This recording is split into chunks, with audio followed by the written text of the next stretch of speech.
or Tunic and enjoy tea time with Brew royalty.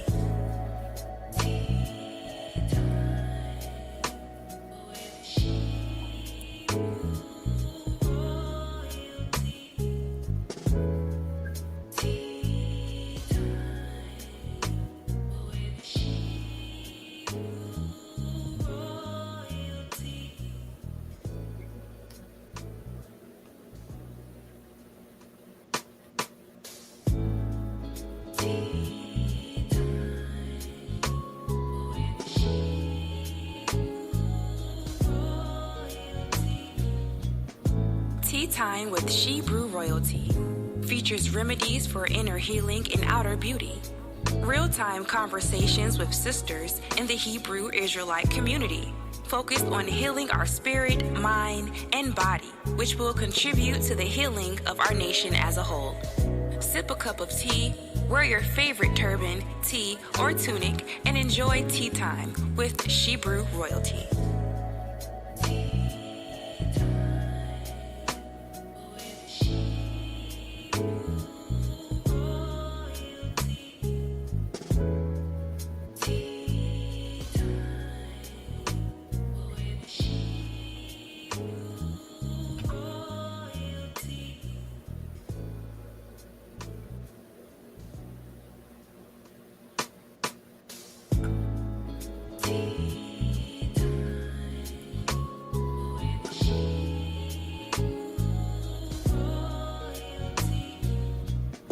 Tea Time with Brew royalty features remedies for inner healing and outer beauty. Real-time conversations with sisters in the Hebrew Israelite community, focused on healing our spirit, mind, and body, which will contribute to the healing of our nation as a whole. Sip a cup of tea, wear your favorite turban, tee, or tunic, and enjoy tea time with Brew royalty.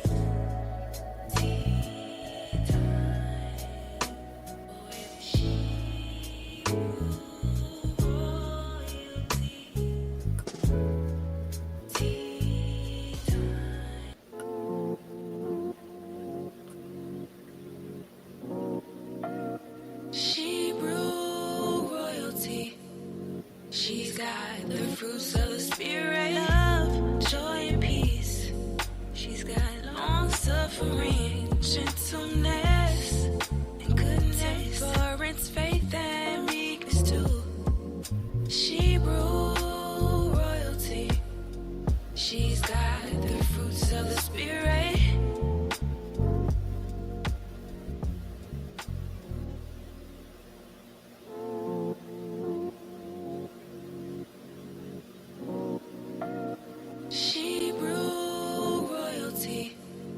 She's got the fruits of the spirit, love, joy, and peace. She's got long suffering, gentleness, and goodness, endurance, faith, and meekness too. She brew royalty. She's got the fruits of the spirit.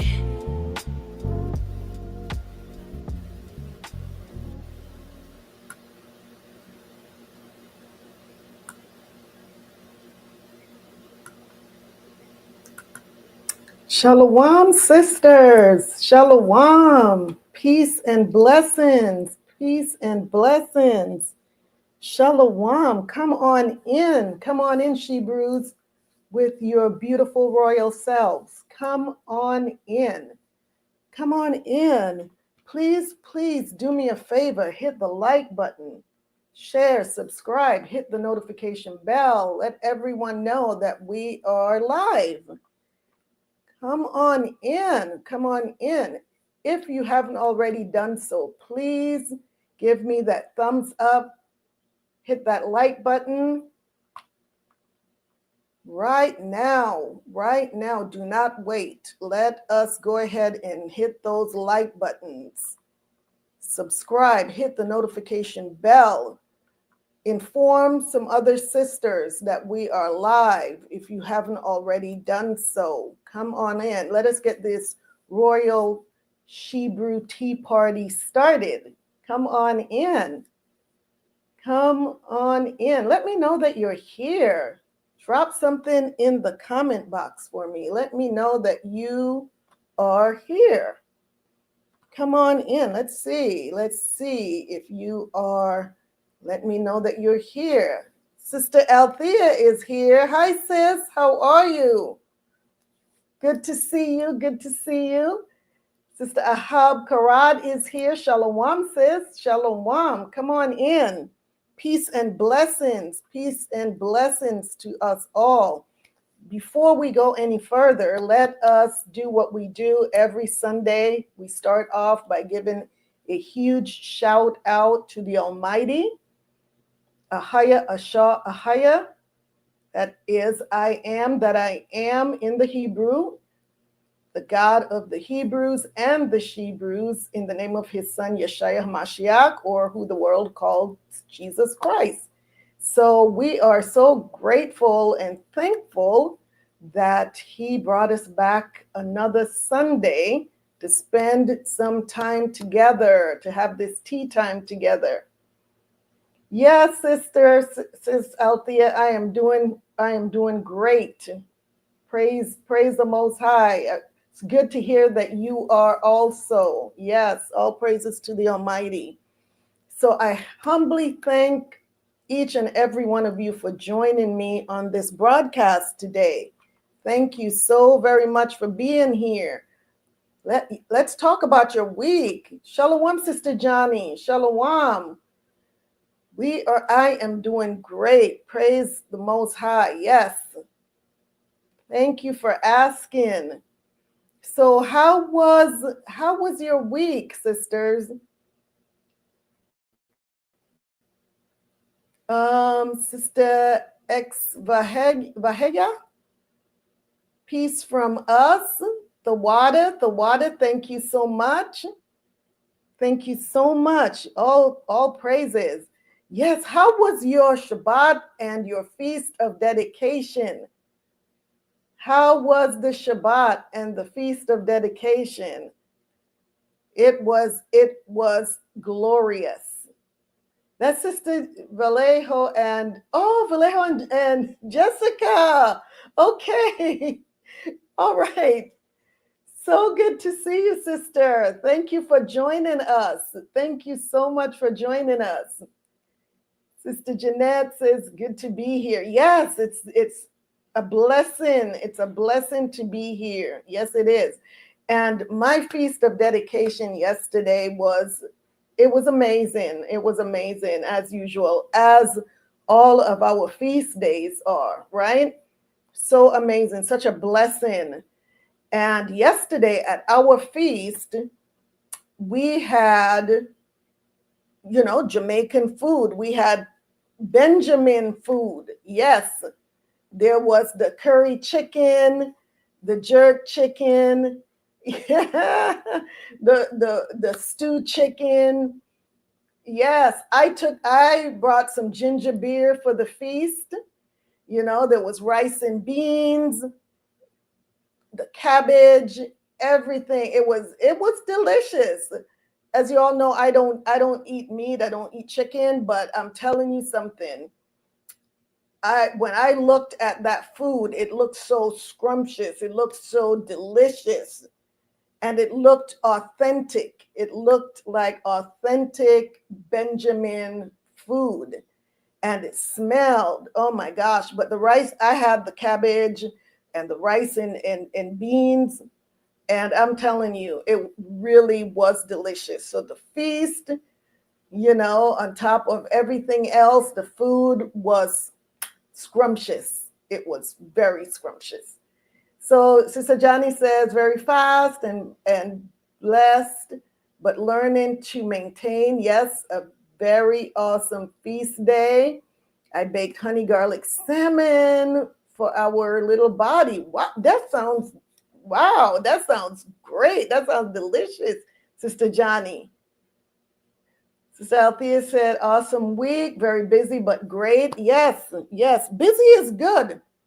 Busy is good because remember, we're not supposed to have any idle time. As you know, Althea, our mother used to say all the time, idle hands is the devil's playground. We don't want to give the devil any hands to play with, right? So we keep them busy, especially doing the Most High's work. Yes. So yes, let's stay busy. Let's stay busy. That's a good thing. Yes, my week productive and blessed, and I am just so thankful to be here. Just very thankful to be here. So let's get these disclaimers out of the way. Before moving forward in this discussion, we always have to get these disclaimers out of the way. So let me start off by saying what tea time with Shebrew royalty is not. It's not going to be everybody's cup of tea. And we get it. That is perfectly fine. That is okay. But if you happen upon this channel and you realize that you don't agree with our lifestyles or beliefs, that's okay too. Just keep searching YouTube until you find your perfect cup of tea. You owe that to yourself, and I'm sure that you will also find your perfect flavor. But what I do ask is that you please, please, please do not leave any insults or derogatory statements in the comment box, because that would be distasteful. We would really appreciate it, and we thank you in advance. Also, although I am a licensed and certified physician assistant and certified functional nutrition informed professional, and I will be touching on topics of health and wellness on my broadcasts, we will not be utilizing this platform to diagnose or treat anyone's illnesses. If you are experiencing any medical problems whatsoever, please consult your healthcare practitioner. And the views that you will hear on this channel are the views of myself and my guests, and not those of any particular church or organization. So that being said, disclaimers are out of the way. Let's talk about My Guardian Doc. Let me introduce you to My Guardian Doc, and then we'll be right back.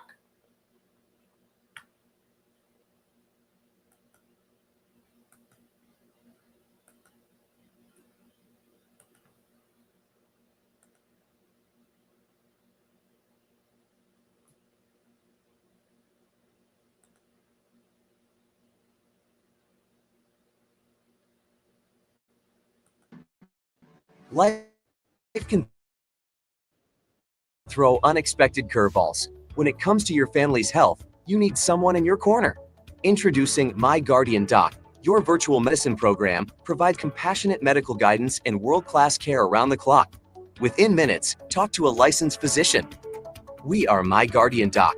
All our doctors are guided by our Patient Safety and Care Equity Council, whose mission is to ensure you receive safe and equitable care. For just $27 per month, your entire household gains access to a team of dedicated medical professionals. Whether it's just sniffles or sneezes, medication refills, or a question about diagnosis or treatment, or the need to speak to a behavioral health specialist in the privacy of your home, no concern is too big or too small. My Guardian Doc is here to help you. No surprise fees, no hidden costs, just quality care when you need it most. With My Guardian Doc, for just $27 per month, your entire household's associated benefits include immediately lower micromort count, which is your 1 in a million chance of dying, on-demand access to doctors, reduce healthcare costs, improve healthcare outcomes, decreased visits to the hospital or emergency room, increase your lifespan, and gain peace of mind knowing your family's health is always protected. From urgent care, primary care, medical guidance, prescription discounts, hospital bill negotiation, and much more, My Guardian Doc is here for you every step of the way. Millions of people have expressed a need for My Guardian Doc. Join the fastest growing subscription service. Visit myguardiandoc.com to subscribe today, because your family's health deserves the best.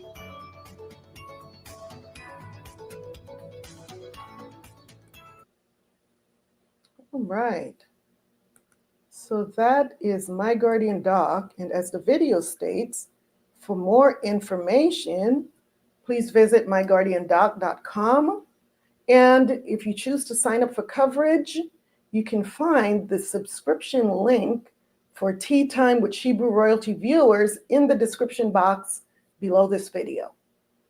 All right, sisters, tell me, how is the audio? How is the audio and video on your end? Is the audio okay? I noticed earlier when I was playing the music, the jingle, that there was a little bit of static. Are you hearing any static in the audio? And how is the video? Give me a thumbs up if everything is okay. Let me know if the audio is okay and if the video is okay. Give me a thumbs up. Yeah, last week, something awesome. Sister Johnny says, good. AHAYAH Zion, Shalom, sis, Shalom. It all looks good. All praises. Okay. Last week was very interesting, wasn't it? No more purple. Sisters, I do not know what happened last week. As you all know, those who were here, just in the middle of broadcasting, the entire screen turned purple. And it stayed purple until I signed off. I mean, it was a beautiful purple. It really was. And purple is my color. But that was not intentional. And I had absolutely no idea. And Sister Jeanette, you gave me some tips. And honestly, I didn't do anything. I did not change. What I did change, I must say, is my internet service provider. And it wasn't because of that. That wasn't the reason why I changed my internet service provider. But I did. That's the only change that I made. And voila, we're no longer purple. We are not purple. Well, at least I'm not purple. You all were not purple. I was last week. But like I said, it was a beautiful shade of purple. I'm telling you. So sisters, like, share, subscribe, hit the notification bell if you haven't already done so. I hope that you are wearing your favorite turban, tee, tunic, or dress. And that being said, let's sip some tea or, tonic, whatever it is that you have, maybe some water, and let's have healthy talk. Let's get this royal tea party started, won't we? So every week, you all are accustomed to me showing a video on whatever my tea of the night is that I'm featuring. Well, tonight, I don't have a video for you. I do not. I apologize. However, what I'm featuring tonight is my kombucha. My kombucha. This is one of my royal teas. And oh my gosh, this one is just a black tea kombucha, just black tea. And I didn't add any additional flavor in, but wow, wow, wow, it is delicious. And I'm not just saying that because I made it, but I am saying that because it really is. And yesterday, I took some to the feast and had rave reviews also. So this is what my black tea kombucha looks like. And the reason why I am bringing this out tonight is because every week, oh, you have one of these bottles? Aren't they cool? Yes, I actually got these at, oh my gosh, which discount store was it? It wasn't the 99-cent store, but it was one of those. And I paid $3 for this bottle. Okay, and they had multiple, they had all these different styles and colors. And so I kind of wiped them out. But I have been working, I've been telling you all, I've been working on getting my business up and going, right? And so tonight, what I want to do is just show you I'm actually working right now on creating my website, but in the process of doing that, I just wanted to show you what my menu looks like so far. Sister Jessica says, green black tea with blueberry is amazing. The water, thank you so much. Thank you so much, Sister Jessica. Yes, she's speaking from experience. She is one of my newest customers. Yes, thank you for that. Thank you for that. Althea said, tea vibe, herbal infusion chamomile tea. Do not fall asleep on me. Do not fall asleep, Althea. Don't fall asleep. That chamomile is going to put you smooth to sleep. Don't go to sleep. Sit straight up, because if you lay down on that couch and you're sipping some chamomile tea, you're going to be wiped out. So make sure you stay up for this very exciting broadcast tonight. So I'm going to show you all my menu, what I've done so far. And this is just the beginning. There are so many other additional teas, tonics, and so on that have not made it onto the menu yet. But I just want to show you all where I'm at right now. And my website, I imagine, should be ready in the next, prayerfully, the next couple of weeks. I should have my website ready. So let me show you all what I have here. Let's start off with page 1. So can you see my menu? Can you all see my menu okay? So this is page 1 of my menu. And as you can see, it says She Brews Royalties, or Royalty, by She Brew Royalty. Isn't that cool? Isn't that real catchy? And these are my royalties for inner healing. So here's my menu. Let's start off with, let's see where we are at. Kombucha. Well, of course, kombucha is at the top of the list there. So the kombucha is a delicious, healthy, fizzy drink full of valuable probiotics for gut health. Flavored or plain, it is super refreshing.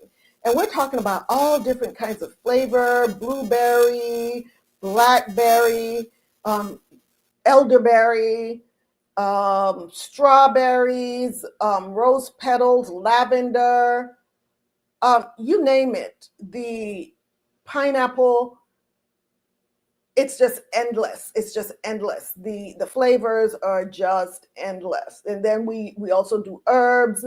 Some I put basil in, mint leaves infused with basil, mint leaves, rosemary. That's one of my favorites. So that's the kombucha.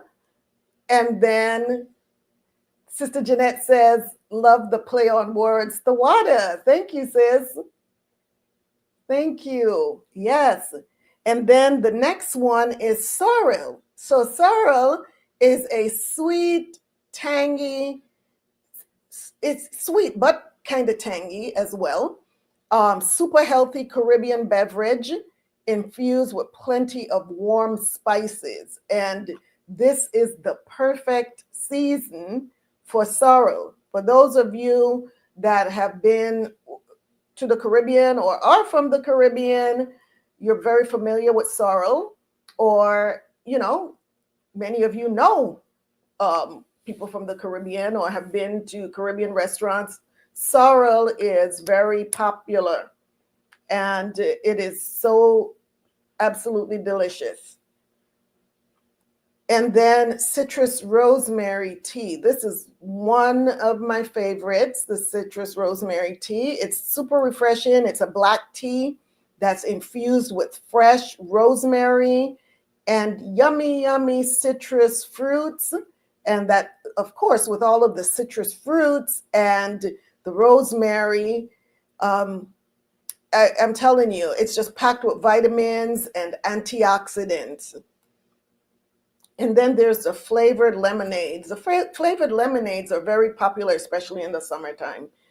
Because why? We love lemonade during the summer, right? It's an upscale version of an all-time favorite beverage made with all natural and organic fruits and herbs. Know that all of my teas, my kombuchas, whatever you see on this list is made with all organic ingredients.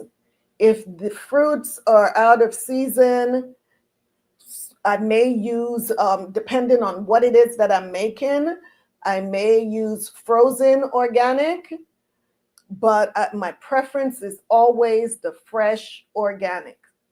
But I do not use anything other than organic ingredients. So the flavored lemonade is an upscale version of an all-time favorite beverage made with all natural and organic fruits and herbs and no syrups. You know, I went on Amazon and there was I think it was plum. It was a plum flavored tea, some type of a tea. And it was like $48 for a half gallon. And it said it's made with plum syrup. And there was nothing organic on there. It didn't say that it was organic. It didn't say non-GMO. And it said it was made with plum syrup. And it was $48 for a half gallon. Look at my price. Look at my price. This is half gallon. This is per half gallons. And choose from a variety of flavors such as strawberries, raspberries, mangoes, lavender, rose petals, and so much more. Just like with the kombucha, the lemonades the flavors are endless there as well. And I make also a cucumber lemonade. And wow, I'm telling you, just absolutely refreshing. So let's move on to page 2. That's just page 1. Let's look at page 2. Here we go, page 2. Give me just a second. So at the top of the list here is the green mint tea. And this, like it says, it's a smooth, it just has its, for a lot of people, if you let green tea steep for too long, it has that bitter flavor, but we don't do that. I make sure that it has this smooth taste and it's healthy and it's infused with fresh mint leaves. And then, of course, you've got to have the spiced apple cider. And the apple cider it's a delicious blend of apples, oranges, and warm spices. It's a healthy hot beverage. Of course, you can drink it cold if you like, but during this time of year, spiced apple cider hot is perfect for warming you up on those cold days and nights. And of course, ginger beer. I wouldn't be Benjamin if I didn't make ginger beer. That's how you know if somebody is really Benjamin, right? If they're really from the West Indies or Caribbean, they got to make ginger beer. Sister Jeanette, you've never tried sorrel. Well, we have to fix that. We have to fix that. You have to get some of my sorrel. I used to make it all the time for our feast days when I was in California. I used to make it all the time there. But yeah, we got to hook you up somehow. You've probably had it before, right? Because they sell, the Mexicans sell it, but they call it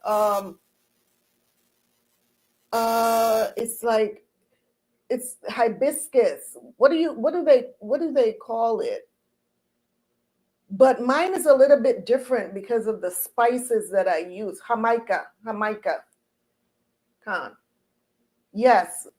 I use some, mine is a little bit more spicy, not in a hot spice way, but the flavoring, you can taste all of those. It's like just a burst of flavor in your mouth. Okay. So I'm telling you that sorrel is amazing. But back to the ginger beer. It's a sweet and spicy. And when you order my ginger beer, you have to specify, because I like it. I like the ginger beer really spicy. Some people don't like it really spicy, but you can let me know whether you want it mild, medium, or spicy. Sister Jeanette says, "Oh yeah, we never do it with warm spices." Oh, okay, yeah, that's the difference. And when you taste mine, you will see what the difference is. Yes, it is so good, if I must say so myself. So yes, the ginger beer is made. It's a sweet and spicy, refreshing island favorite, made with ginger root, of course. And then there's the turmeric antioxidant tea. And this is a super powerful anti-inflammatory tea that is not only healthy, but it's also tasty. And this turmeric and antioxidant tea, I have cardamom in there. Oh my gosh. It has ginger in there. Just so many different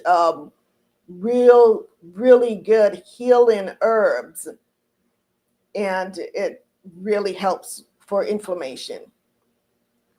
And very berry antioxidant. I talked about this last week. I brought this up last week because I mentioned last week was my tea was elderberry. It was elderberry tea last week, and I mentioned the very berry antioxidant. This is more along the lines of a tonic.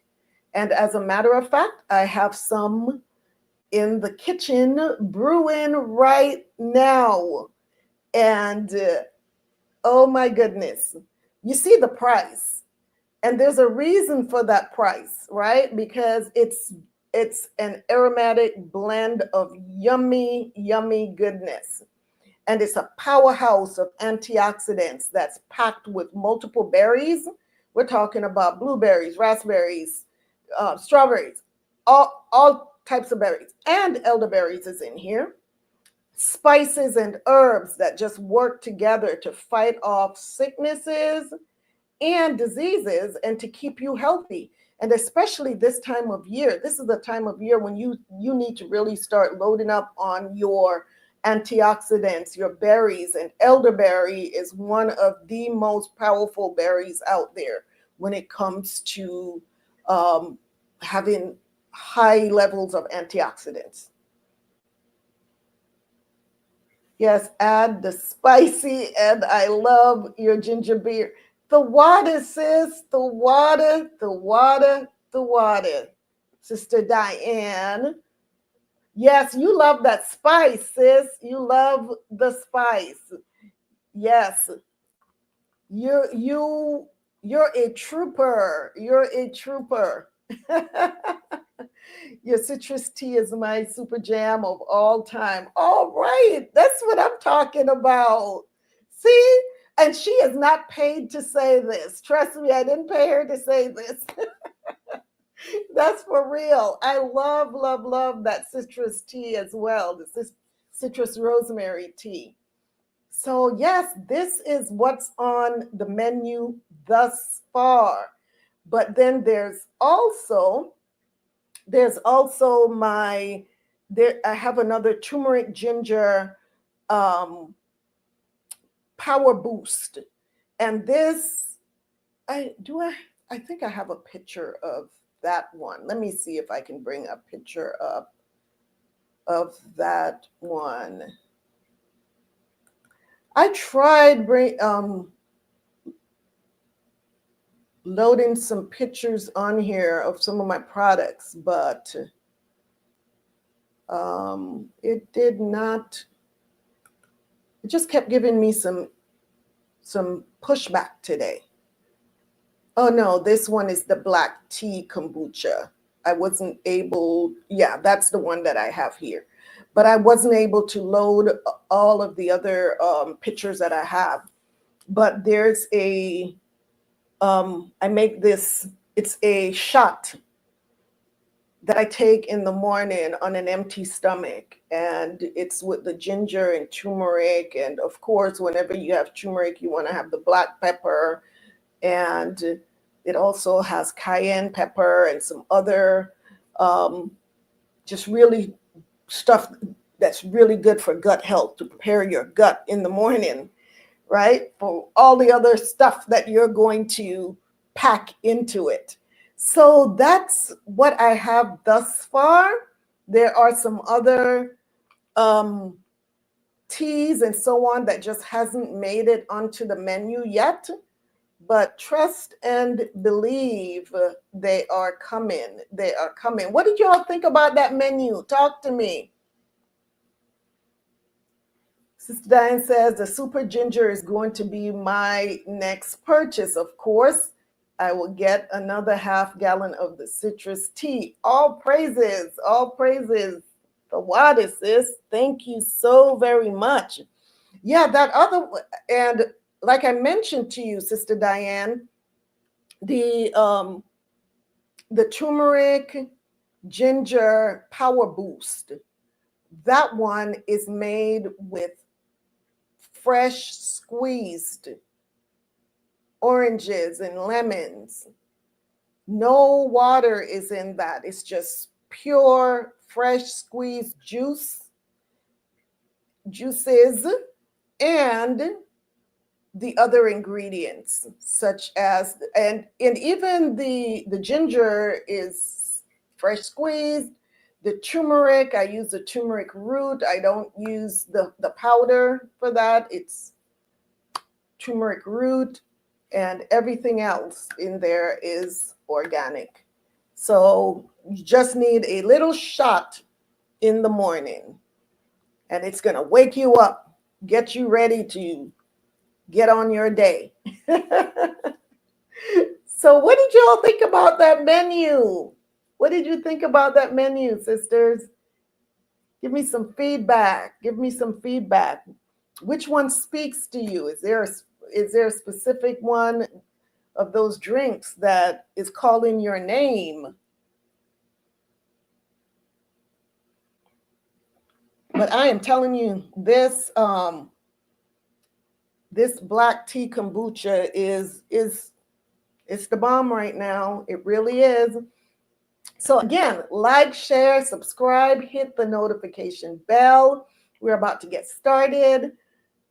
Sister Jeanette said, that all sounds good, sis. I do want to try the sorrel. That sorrel. I need to see how I'm going. You know what? I am going to call you, because one of the things that I was planning before I came to Texas, when I was still in California, because so many people wanted these drinks, and they're hard to ship when, of course, you know, they're liquid, right? But I'm also, the water for the reminder, because I'm going to get back on track with that. I was creating what I call the Shebrews tea bags, and where I put all of the ingredients in the bag, in the tea bag, in order for you to make a gallon of, and the sorrel happens to be one of those that that I can ship. I can ship it in its dry form, and then all you have to do is add your water and your sweetener, and I will walk you through how to prepare it. Yeah, so that's what I'm going to do for you, sis. I'll put together a tea bag, and it will be for 1 gallon of sorrel. Yay! Sister Alcia says both sounds good. All right. Yeah. So your sister is over here doing things. I have to. I got 13 jobs. Actually, I think I'm now at maybe 20 jobs. Go back to In Living Color. If you've never seen In Living Color, where they talk about the Jamaicans and them having 13 jobs. They're a butcher, a baker, a candlestick maker. You're talking to your sister right here. That's one of those. That's how Benjamins roll. That's how we roll, sisters.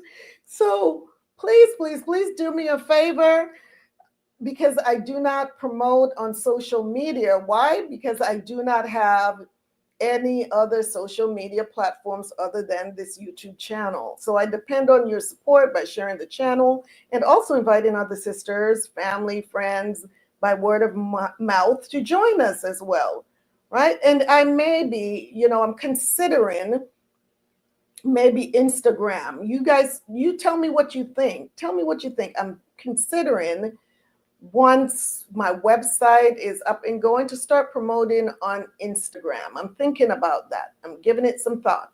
Let me know what you think about that. Sister Althea says, I need the same sent to you. Absolutely. Absolutely. You got it, sis. Absolutely. I will hook you all up. So that being said, it is showtime. It is showtime. Welcome to the fourth and final Sunday in November 2024. Can you believe it? We are already at the end of November. Unbelievable. Unbelievable. These days are going by super fast, really fast. So this month's theme, yes, you said that's a good idea, huh, Sister Diane? Yeah. Well, sis Althea, of course you have multiple jobs. Our mother had 40. Our mother had 40 jobs. She really was a butcher and a baker and a seamstress. And I think she was also a candlestick maker, right? So you don't have a choice. You don't have a choice but to have multiple jobs, because it's in your blood. It's in the blood. Oh, you're so welcome. You're so welcome, my sister. Love you. So this month's theme is virtue medicine. Virtue medicine. And I know we have some new people on tonight. So I know that you have not had an opportunity to probably go back and view some of the other videos from this past month. So we're going to talk about what virtue medicine is. So each Sunday this month, we have been delving into the different attributes of virtue that can be used as alternative means to aid in the treatment of health conditions to achieve a sense of balance, fulfillment, and wellness. So last week's show was on integrity, how everyday lies can make you sick. Isn't that something? Who ever thought about that? That telling lies make you sick. And it helped us to understand how and why telling a lie, even what is considered a white lie, a little white lie, they call it, can cause us to succumb to illnesses. You said she was a queen of jobs. Yes, she was. Yes, she was.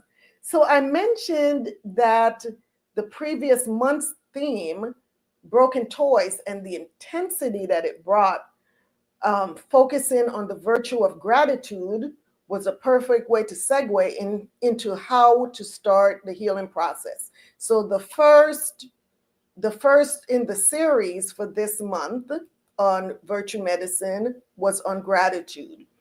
And then gratitude was followed by empathy and then integrity in the following weeks. So after learning how telling lies can open the door for illnesses to attack our bodies, it's important for us to now focus on the main thing that we have touched on during both October and November that will help us to truly heal mentally and physically. And having experienced traumas that have left many of us bruised, battered, after having experienced traumas that have left many of us bruised, battered, and broken. And so that's what we talked about in the Broken Toys series, was about the traumas. And so that led us into the path now of virtue medicine. Because we can't just pop a pill for everything. It just doesn't work like that. It just doesn't work like that. Sometimes there's some work that has to be done. Pills just don't, they may mask certain situations, certain conditions, but we're talking about healing and trying to heal the natural way. So last week's show, what did you learn? What did you learn last week about how telling lies can harm us emotionally and physically? Is that why they say liar, liar, pants on fire? Probably. Your pants on fire, you're getting burned. Yes, you're in deep trouble then. So yes, how many of you continued your homework? Journaling each night before going to bed, 3 things that you are grateful for. And then last week, we added, no, it was a week before, we added integrity. During the past week, if you had the opportunity, empathy. The second week was empathy. Yes, sorry. If you had the opportunity to express empathy towards someone else, put that in your journal. And what was the experience like? What was the circumstances surrounding that? And then last week we talked about integrity and journaling about that. So how many of you continued? So yeah, if you haven't seen the past 3 weeks shows, you're probably wondering, what is virtue medicine? So let's quickly just once again go over the definition, because like I said, tonight is the final show, the final in the series of virtue medicine. I also want to encourage you to go back and watch those 3 previous shows on gratitude, empathy, and integrity. And of course, you're here for tonight's show, which we're talking about forgiveness. So virtue medicine is an approach to healthcare that emphasizes the integration of character strengths, ethics, and mental well-being into medical and therapeutic practice. This practice is designed to foster personal growth, resilience, and healing, rather than focusing only on treating physical symptoms or diseases. By emphasizing virtues like compassion, mindfulness, empathy, and integrity, virtue medicine seeks to help patients achieve a sense of balance, fulfillment, and well-being. So what medicine is safe, effective? Remember, there was a time not too long ago when those words were really being thrown out there. Safe and effective. This is safe and it's effective. How many of us remember that? Once again, liar, liar, pants on fire. You're so right, Althea. Those words were not resonating with what was going on at the time. And now we are seeing the after effect of those things that we were told were safe and effective. So my question is, what medicine is truly safe, truly effective, free, and requires only a subtle shift in perspective?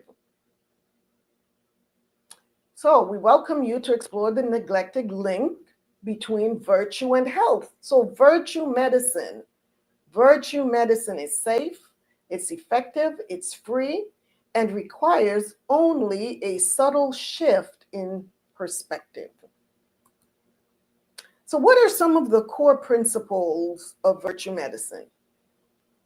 There's number one, virtue cultivation, which is emphasizing positive character traits like patience, kindness, resilience, and gratitude, which can improve overall mental health and well-being.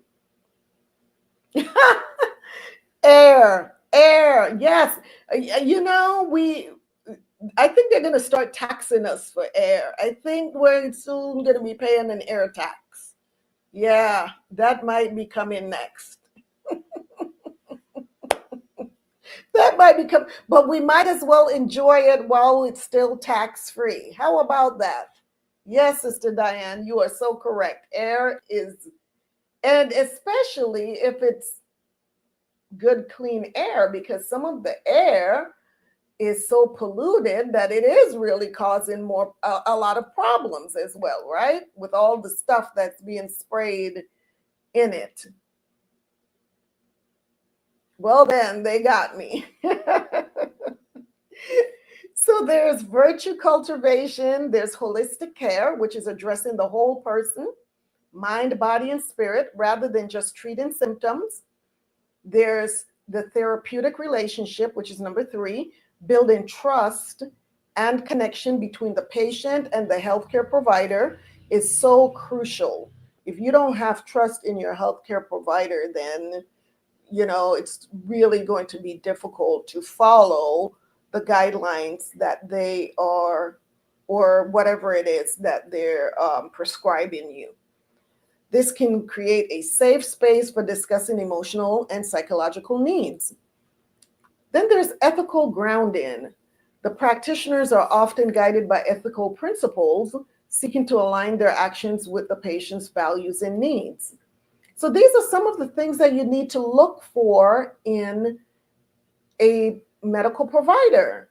You need to, when you're interacting with your medical provider, are they incorporating virtue medicine into their practice? And then there's preventive focus. Instead of merely managing illness, virtue medicine aims to build a foundation of well-being, reducing the risk of future mental and physical health problems. That's what you want. That's what you want in a provider. You want your provider to not talk about just keeping you on certain things indefinitely. What's the goal? If I need this right now for an acute situation, what's the goal to get me off of this thing, whatever it may be, so that I can function without that thing? That should always be the goal. And the sooner you have these conversations in the process with your healthcare provider, whoever they may be, the better, because you want to let them know, hey, I don't want to be on whatever this is forever. So what do we do now to get me off of this? These are some of the conversations that you need to have with your medical provider. So what are some of the practices in virtue medicine? What do some of these practices involve? Number one, mindfulness and meditation. These are used to promote mental clarity, emotional resilience, and inner peace. And for most of us, we rely on more so prayer and meditating on the word of the Most High God. Number 2 is strength-based therapy, helping patients to recognize and utilize their personal strengths to overcome challenges. Looking deep within, the Most High has given us so many gifts and talents and strengths. And sometimes we forget about these strengths that we have when we're going through tough times. So we need to always remember those strengths that are instilled in us. They're still there. And sometimes we just really have to dig deep and, explore and find them again, because they haven't left us. We've just forgotten that they're there. Reflective practices, journaling, which we've been talking about, self-reflection exercises, and counseling encourages patients to reflect on their values, actions, and life goals. It's important that we have goals in life, because when you stop having goals, you give up. You tend to give up on life. You're not looking forward to the rest of the day. You're not looking forward to what's ahead, because you're so busy thinking about the past and whatever is behind there that we can't fix. There's nothing in the past that we can go back and fix. So just making goals, plans and goals. Compassion training, techniques to develop empathy and reduce negative emotional reactions, which can be beneficial for both the patient and the healthcare provider.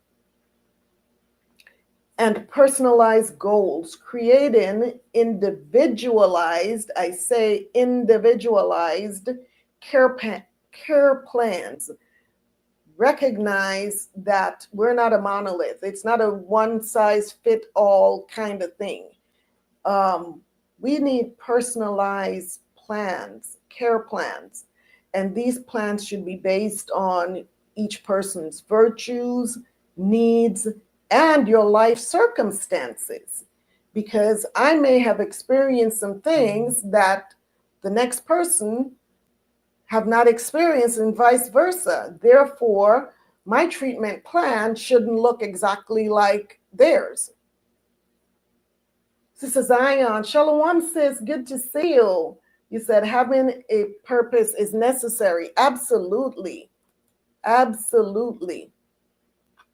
So tonight, we are going to talk about forgiveness and how it improves mental and physical health.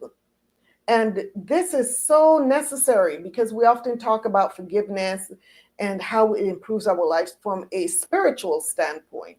However, how many of us have considered the impact that forgiveness has on our mental and physical health? How many of us just think about that? Sat down and thought, oh, wow, if I forgive this person, it may just help my aches and pains. It may help me to have more mental clarity. How many of us have thought about that? Well, tonight we're going to talk about that. We're going to talk about how forgiveness helps our mental and physical health. I'm going to take a brief break, and I will be right back to jump into forgiveness, letting go of bitterness. That is what we're going to talk about next. Letting go of bitterness. Give me a couple of minutes and I will be right back.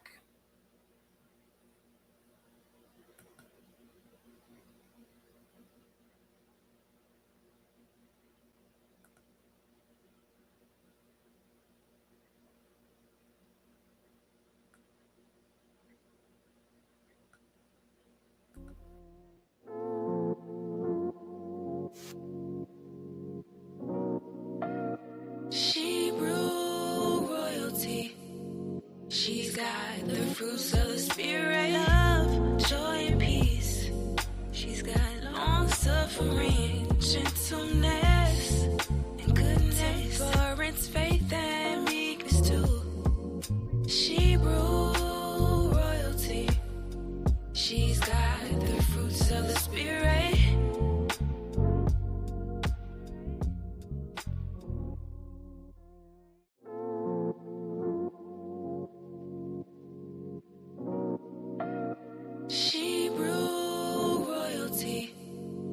She's got the fruits of the spirit, love, joy, and peace.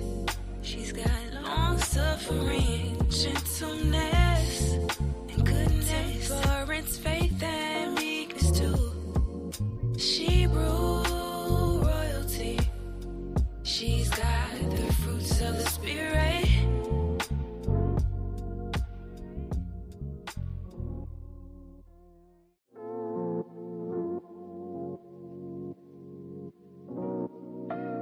She brew royalty. She's got the fruits of the spirit, love, joy, and peace. She's got long suffering, gentleness, and goodness, temperance, faith, and meekness too. She brew royalty. She's got the fruits of the spirit.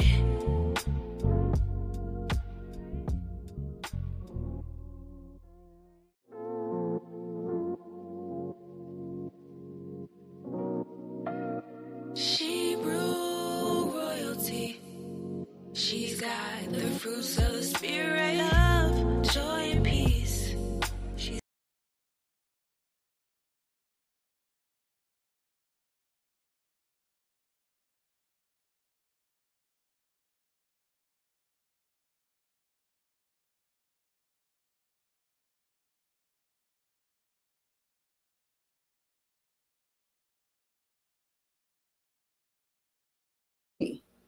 I am back. I am back. Yes, I was talking there and realized my mic was still muted. So, yes, we are back. Let us jump right into this first article by the Mayo Clinic. Let's see. Sister Zion says the rest of that comment is that more importantly, it is knowing what that purpose is and living it to its fullest. Absolutely, absolutely, sis. You know what we're going to do? We are going to do a show on purpose. Yes, we are going to do a show on purpose. I think that would be a great topic. I think so. Yes. And yeah, that's the water for that, Sister Zion. That's a great topic. So yes, let's jump into this article. It says here, forgiveness, letting go of grudges and bitterness to learn more about what forgiveness is and what it is not. Also, the benefits of forgiving and the consequences of holding a grudge and more is what we're going to go into in this article. So let's pull this article up here. And this is by the mayoclinic.org. Here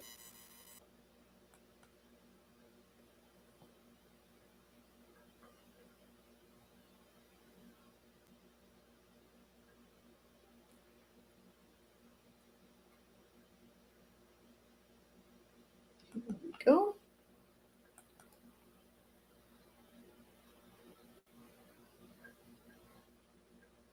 Forgiveness, letting go of grudges. What is going on? Wow, that's interesting. Okay, I think it's settled down eventually. Wow, that was something. It's like it had ants in its pants or something going on there. So forgiveness, letting go of grudges and bitterness by the mayoclinic.org. It says here, when someone you care about hurts you, you can hold on to anger and resentment or embrace forgiveness and move forward. Right? So that we always have choices. We always have choices. What are we going to do? Are we going to hold on to anger and resentment, or are we going to embrace forgiveness and move forward? So it says here, who hasn't been hurt by the actions or words of another? Perhaps a parent constantly criticized you growing up, a colleague sabotaged a project, or your partner had an affair, or maybe you've had a traumatic experience such as being physically or emotionally abused by someone close to you. These wounds can leave lasting feelings of resentment, bitterness, and anger, sometimes even hatred. But if you hold on to that pain, you might be the one who pays most dearly. By embracing forgiveness, you also can embrace peace and hope. Consider how forgiveness can lead you down the path of physical, emotional, and spiritual well-being. So let's see, what is forgiveness? What is forgiveness? It says here, forgiveness means different things to different people. But in general, it involves an intentional decision to let go of resentment and anger. And I like that word intentional, because sometimes people feel as though they're being forced into forgiving, and they think that they've forgiven, but really haven't, because they did not make an intentional decision to let go of the resentment and anger. The act that hurt or offended you might always be with you, but working on forgiveness can lessen that act's grip on you. It can help free you from the control of the person who harmed you. Sometimes forgiveness might even lead to feelings of understanding, empathy, and compassion for the one who hurt you. Forgiveness doesn't mean forgetting or excusing the harm done to you. And that is one of the reasons why so many people refuse to forgive, because they feel as though if they forgive someone who has done them some wrong, that they're excusing what happened, or they're agreeing to what happened. And so they would much rather hold on to that anger and resentment, so as not to feel as though, well, this person, they're letting this person off the hook. It says here, it doesn't necessarily mean making up with the person who caused the harm. Forgiveness brings a kind of peace that allows you to focus on yourself and helps you go on with life. And isn't that what you want? Isn't that what you want? Who wants to stay stuck? Who wants to stay stuck in a miserable time of their life? It's not like you're stuck in this wonderful place where, it's all roses and, all these beautiful things going on. Most people get stuck in phases of their lives that were horrible and miserable. And so if you have the opportunity to get unstuck from that space, why wouldn't you want to? Why wouldn't you want to do what it takes to get out of that space? So it doesn't mean forgetting or excusing the harm done, right? So what are the benefits of forgiving someone?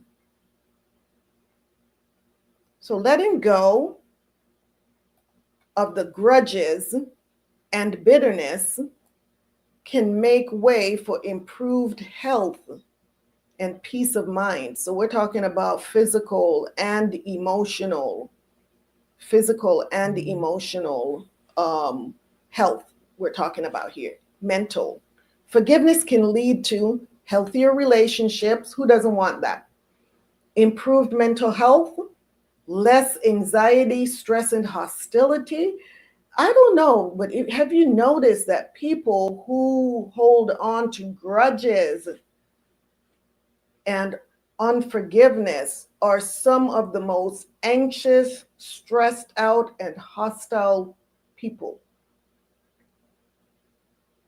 Fewer symptoms of depression, lower blood pressure. Many people wonder why their blood pressures are out the roof. And They never think about the fact that they're holding on to grudges and unforgiveness. A stronger immune system. Why? Because holding on to grudges, unforgiveness causes the cortisol levels to go up. And when the cortisol levels go up, your immune system becomes weakened. So we want a stronger immune system. So this is another good reason for forgiveness. Improved heart health. So important. And improved self-esteem. And why is it so easy to hold on to a grudge? Why is it so much easier, it seems like, to hold on to a grudge than to release? So being hurt by someone, particularly someone you love and trust, can cause anger, sadness, and confusion. If you dwell on hurtful events or situations, grudges filled with resentment and hostility can take root. If you allow negative feelings to crowd out positive feelings, you might find yourself swallowed up by bitterness or a sense of injustice. And sometimes that thing, whatever it is that happened, it may have occurred for, let's say, 10, 15 minutes or a day, or even a few days. But in the big scope of things, when you look at one day of whatever that situation was, or 10 minutes or whatever it may be, of whatever that hurtful situation was, in contrast to many years of positivity, feel good experiences, and you allow this one day or this 10 minutes to overshadow years of positive experiences. And a lot of times we don't realize that we're exchanging, where it's like an 80-20 exchange. You're giving up 80% of happiness and holding on to 20% of unhappiness. So sometimes we have to learn how to flip that and give up the 20% and hold on to the 80.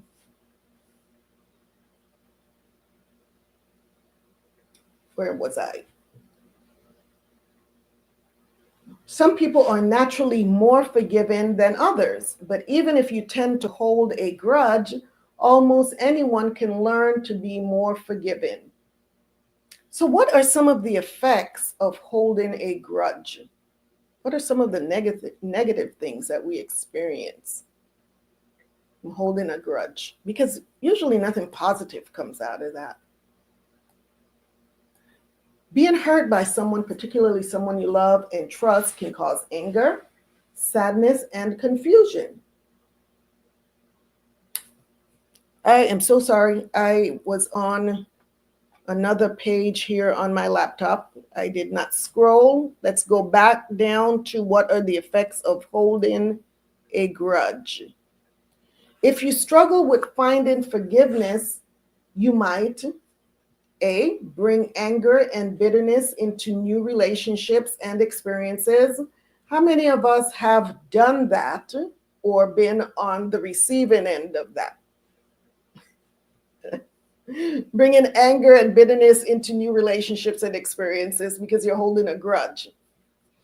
Become so wrapped up in the wrong that you can't enjoy the present. We just talked about that. Become depressed, irritable, or anxious. Feel at odds with your spiritual beliefs. Lose valuable and enriching connections with others. Right, that is huge also, because most people don't want to be around. It's difficult to be around someone who is holding on to a grudge. Why? Because they're depressed, they're irritable, they're anxious, they're really a lot of times hard to get along with and untrusting. So, how do I move towards a state of forgiveness? How do I do that? If I am one that is holding on to unforgiveness, what does it look like to move toward a state of forgiveness? Let's see here. It says forgiveness is a commitment to change. It takes practice. To move towards forgiveness, you might recognize the value of forgiveness and how it can improve your life. That's something that you really need to focus on, is the value of forgiveness. Because like I said, a lot of people look at forgiveness in a negative light. Identify what needs healing and who you want to forgive. That's important also. Sometimes you're walking around with still this grudge and you don't even realize that, oh my gosh, I haven't forgiven this person. And that's the reason why you're angry and bitter all the time. You may want to join a support group or see a counselor. Acknowledge your emotions about the harm that was done to you.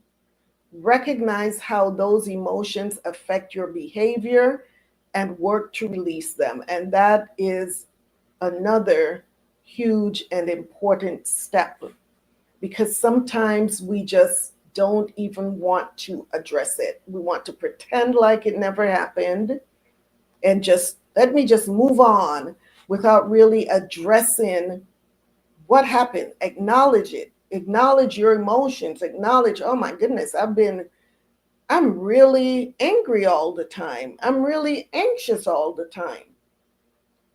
Acknowledge it rather than ignoring it. And make a choice. Choose to forgive the person who has offended you. That is a choice. Because the majority of the time, the person that offended you, they've already moved on with their life. They've moved on. They're doing great things. And you're the one who's stuck.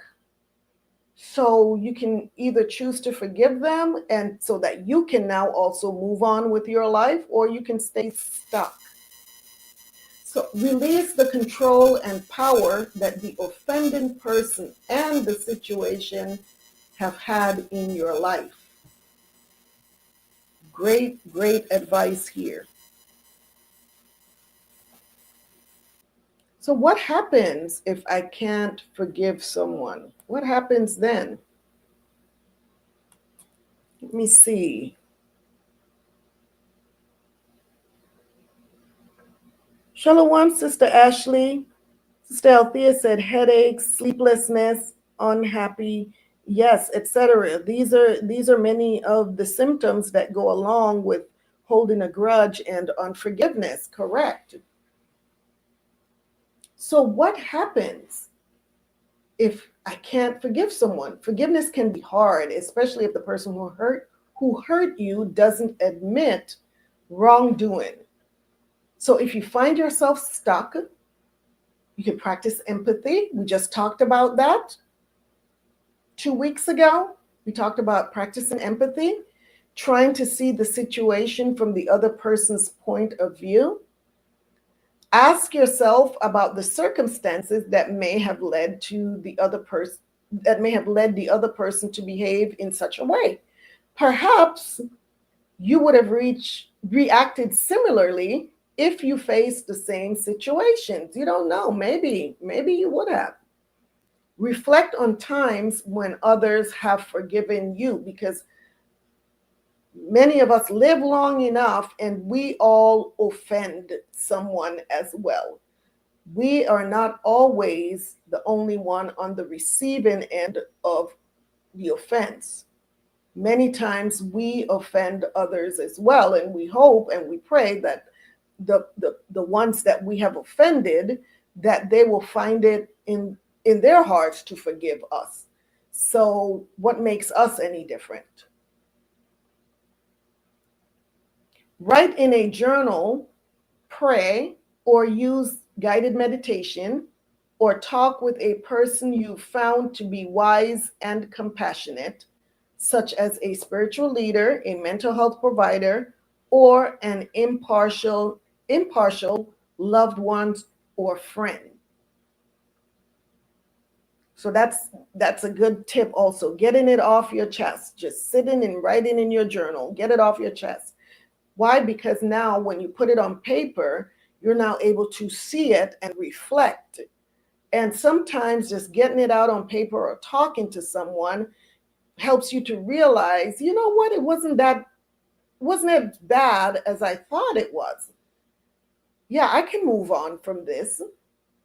Or you empathize with that person, because who knows what they were going through at that moment, and they didn't even realize how they came off. Be aware that forgiveness is a process. Even small hurts may need to be revisited and forgiven again and again. So does forgiveness guarantee reconciliation? You know, I tell people all the time that forgiveness does not necessarily mean reconciliation. And it says here, if the hurtful event involved someone whose relationship you value, forgiveness may lead to reconciliation, but that isn't always the case. Reconciliation might be impossible if the offender has died.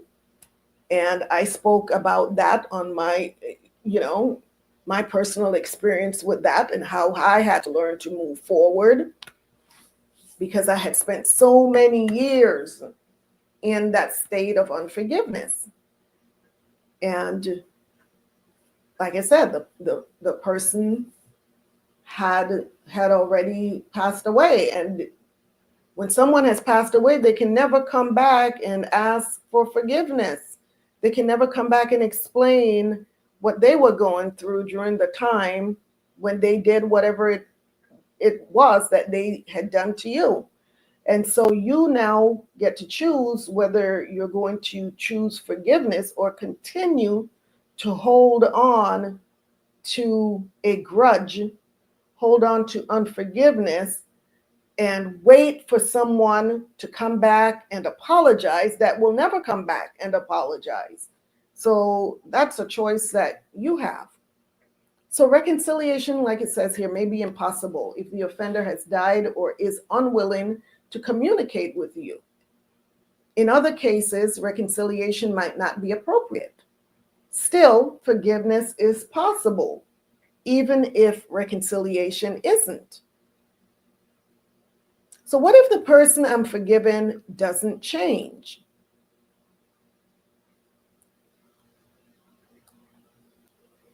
Getting another person to change isn't the point of forgiveness. It really isn't. And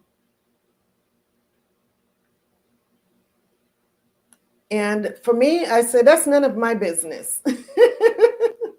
That's not my business, right? So if they don't want to change, that's on them. But you should not allow their unwillingness to change to hold you hostage to that situation. It says here, it's about focusing on what you can control in the here and now. Think of forgiveness more about how it can change your life by bringing you peace, happiness, and emotional and spiritual healing. Forgiveness can take away the power the other person continues to have in your life.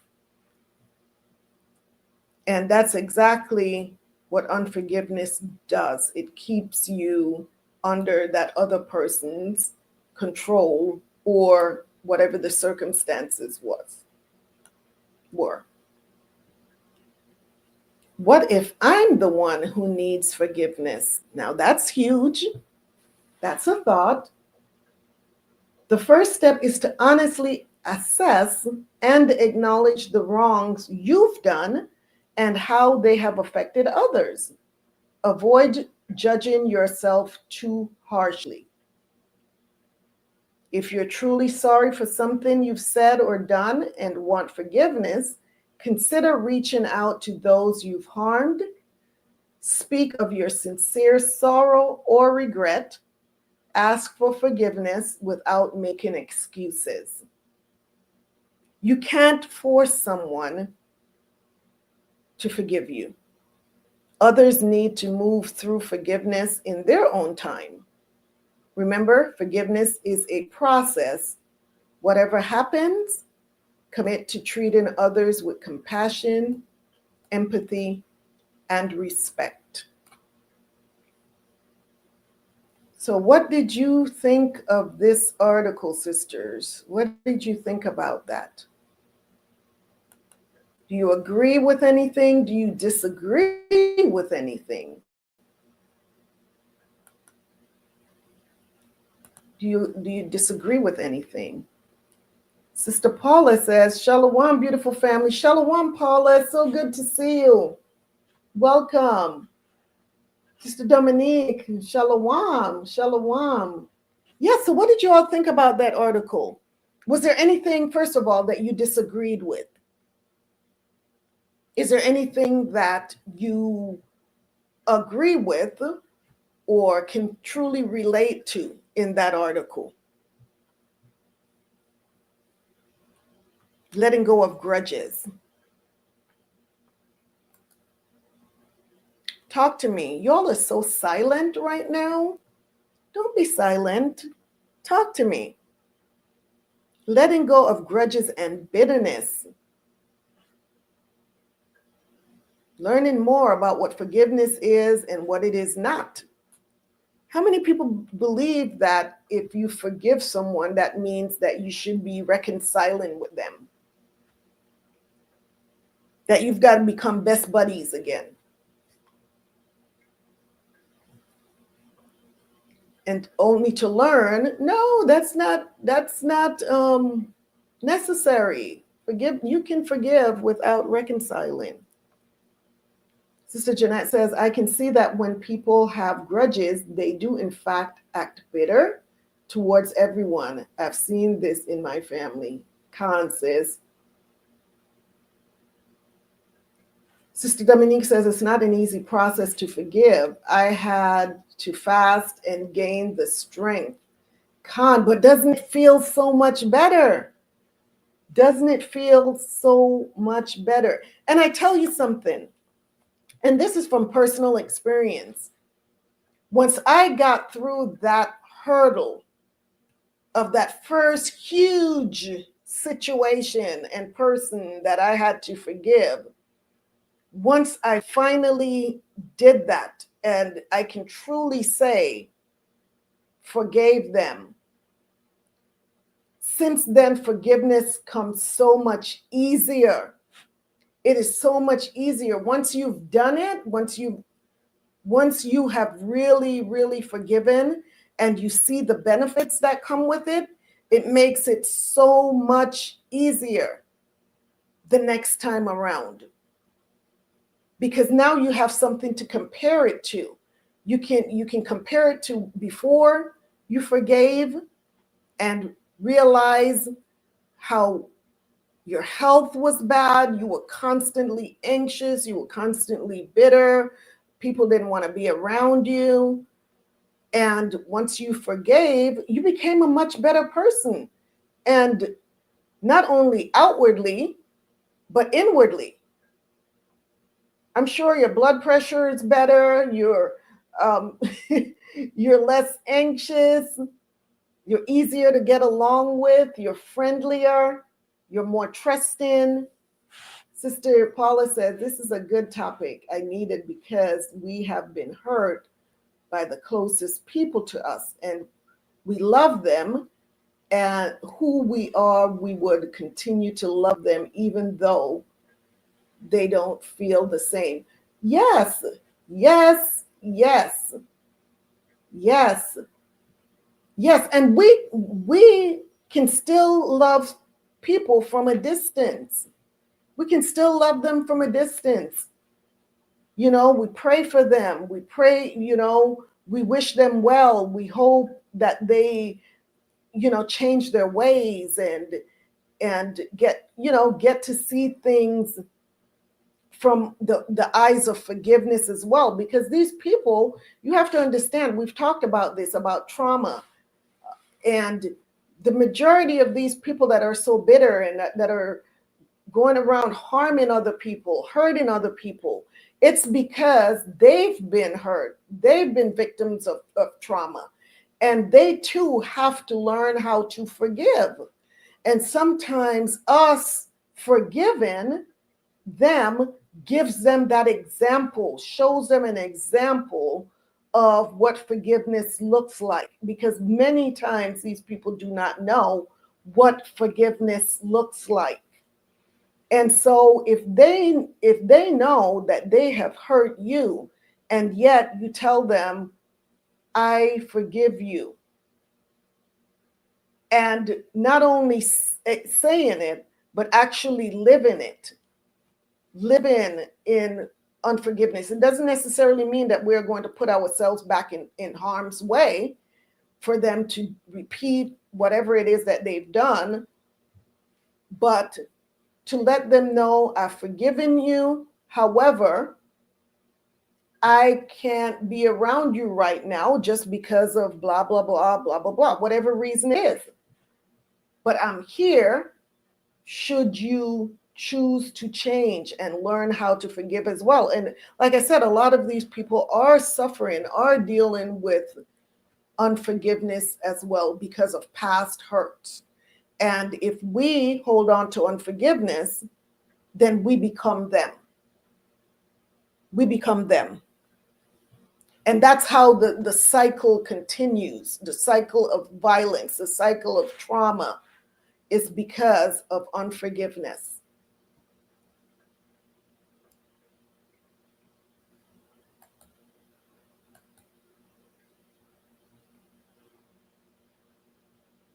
Sister Althea says, life is too short not to forgive. That is true.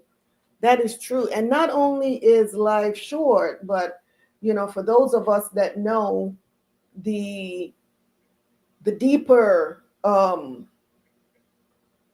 the deeper benefits, I should say, of forgiveness. I mean, why wouldn't we want to? Why wouldn't we want to? I mean, we've been forgiven.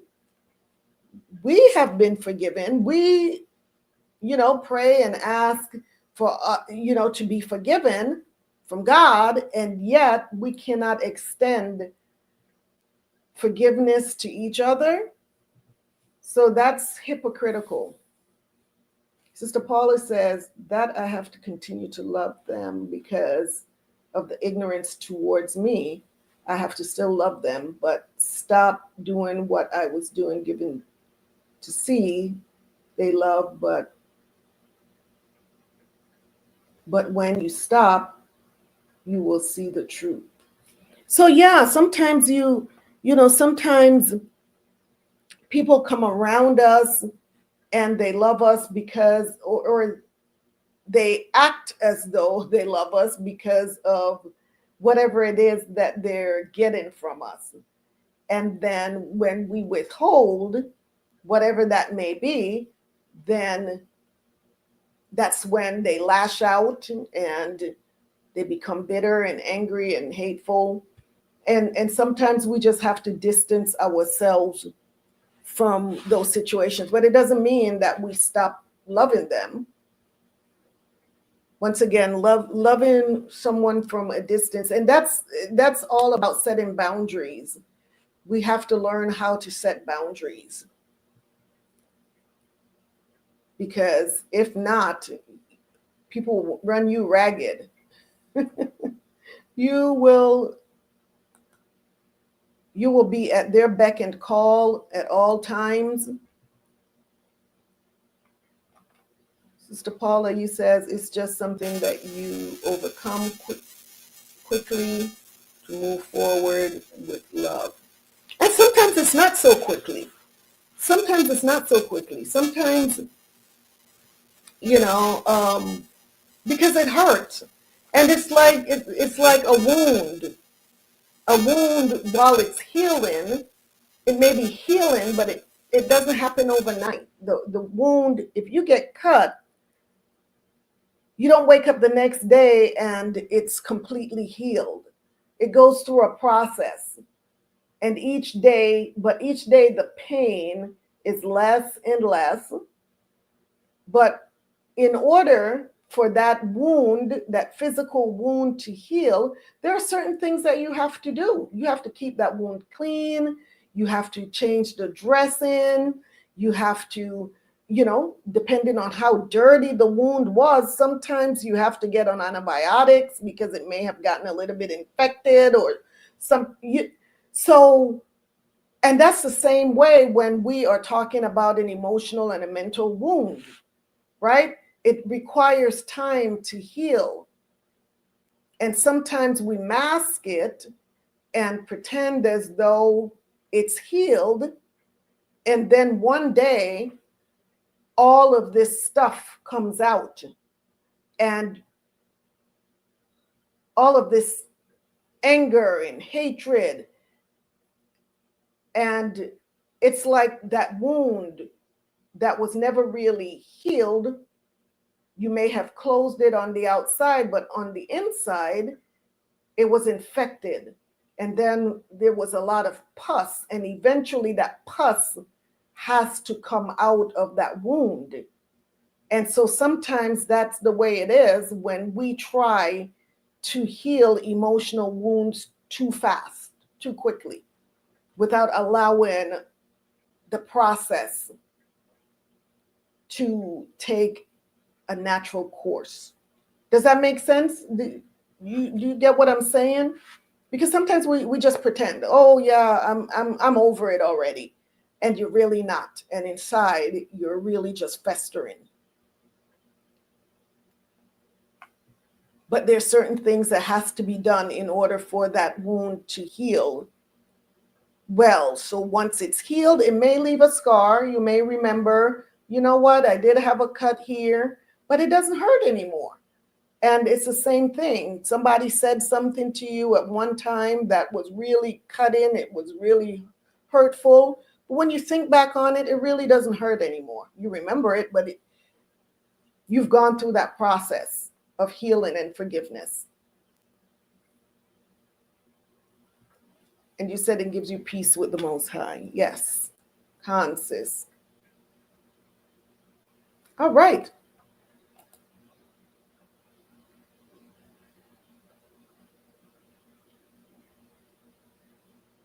So there's one other article here. This one, let's bring this up. This final article is by Epic Health. And it was through this publication that started me on this path to virtue medicine. So this is another one of their articles. And this one is by, like I said, Epic Health. It takes us on one man's journey that shows how forgiveness heals mind, body, and spirit. It shows how forgiveness became an unlikely cure for a 9/11 hero, which ultimately proved to improve his mental and physical health. So let's look at this article by Epic Times, and it's their health issue. Epic Health.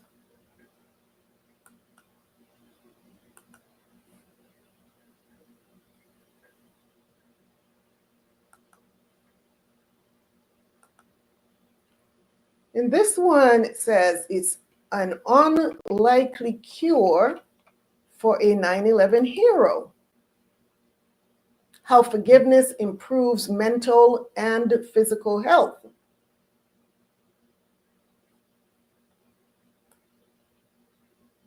From 9/11 ground zero to inner peace, one man's journey shows how forgiveness heals mind, body, and spirit.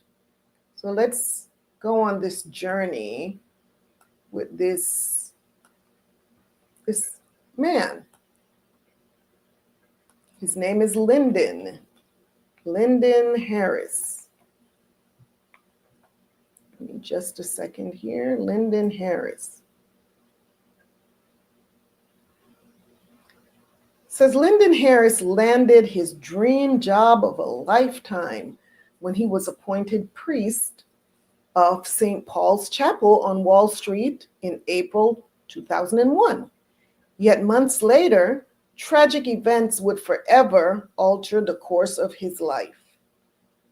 Harris lost his home, his wife, and even his health, suffering from PTSD, depression, and lung damage. He had every right to resent the world, and resent he did. What saved him was something unexpected, the power of forgiveness.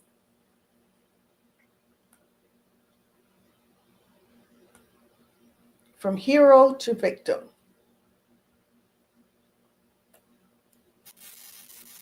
Just 3 blocks from the World Trade Center, Lyndon's church stood witness to the tragedy of 9/11. The devastation played out before his eyes as the towers fell. In the aftermath, he saw firsthand the human toll: neighbors without homes, families searching for missing loved ones, and survivors with nowhere to turn. Faced with people's overwhelming needs, Lyndon coordinated a group of volunteers to set up a makeshift food station, serving hamburgers and hot dogs.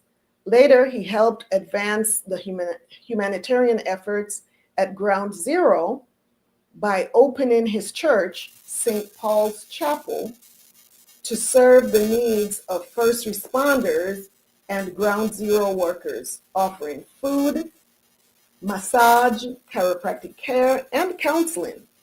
The church also offered a place for people to sleep, even providing teddy bears to children or adults who sorely needed them.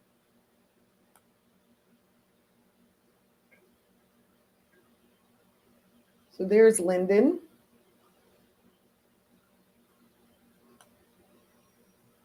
It says, you see,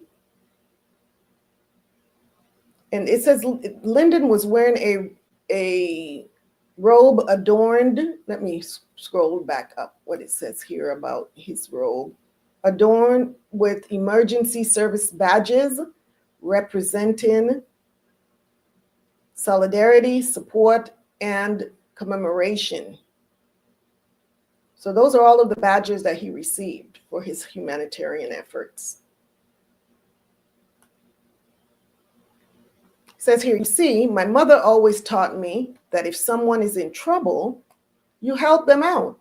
And then if you can, you feed them, Lyndon recounted. However, his church's leadership had other plans. They shifted their focus from humanitarian aid to building preservation. Lyndon pushed back without results. And to his astonishment, church management neither acknowledged nor valued his efforts in helping people. Months later, Lyndon attended a packed audience in the New York Historical Society to watch a documentary trailer the church made on the ministry of St. Paul's Chapel at Ground Zero, only to find that as the initiator and the central figure, having worked more than 240 days overseeing the operation, he was not even in one frame. That's hurtful. It was as if he had been erased. It was as though nothing I ever did mattered to them, he said. While sacrificing 8.5 months at Ground Zero, he incurred damage to his lungs and sinuses, and now a sense of victimhood began to emerge. Feeling angry and betrayed, he resigned.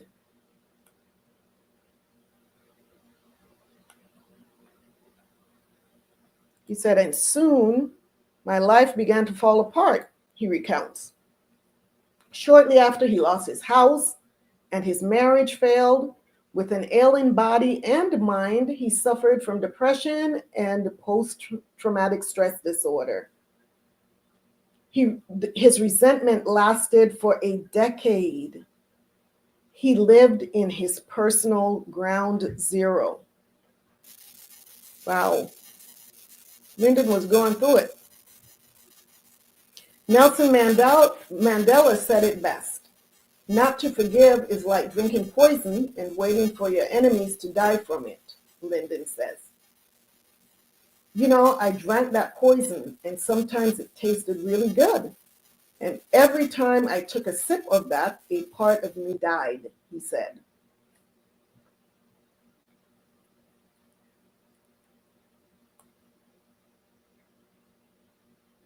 But Lyndon said, the good news is that's not the end of the story. My life turned around when I opened my heart to forgiveness. That's beautiful. All right, let's see how he did that.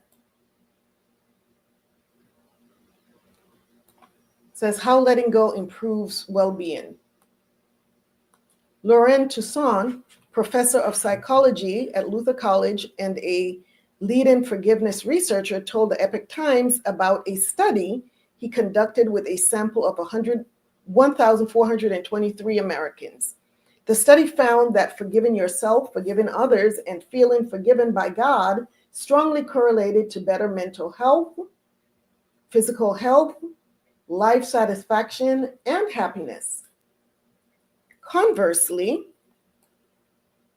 not being able to forgive or unforgiveness has a dramatic negative effect on mental health, leading to rumination and depressive symptoms. And so rumination is when we just dwell on things over and over and over again. At night, we're laying there and it just keeps playing over in our minds. It just doesn't stop. At night, day, these thoughts about that negative experience just keeps going on and on and on in your mind.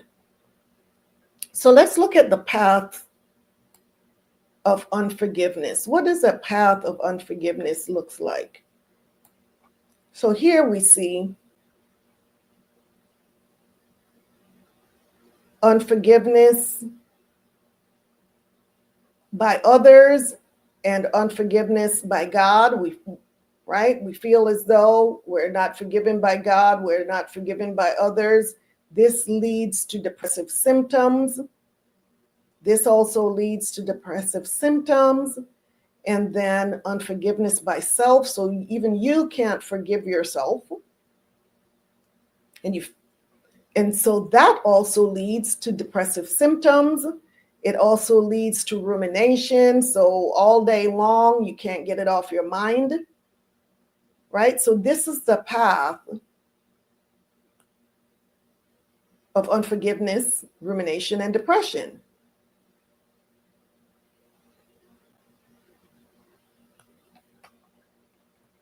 And it says, as the adage goes, what you focus on grows. So if you're ruminating all the time, thinking about this negative experience, it just keeps growing and growing. So rumination triggers stress repeatedly and causes a continuous release of cortisol. Here we go with cortisol again, the stress hormone. Said Everett Worthington, professor emeritus at Virginia Commonwealth University and author of more than 50 books on forgiveness. According to a 2019 study, rumination is associated with shorter sleep duration. Althea, you said that earlier, sleeplessness, and significantly higher cortisol levels upon waking. So you wake up and those stress hormones are just, they're there. They're really high. So here's another graph. And this is rumination increases cortisol. And so we can see over here, this is next day, the waking cortisol level. And on the bottom, it says the daily stress.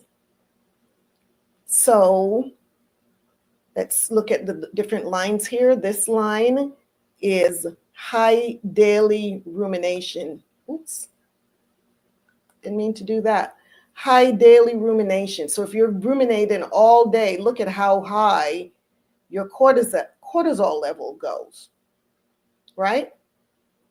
And this line right here is average daily rumination. So it's, it kind of has a very slight increase in the rumination, or in the, let's see what's on the bottom here. On the waking cortisol level.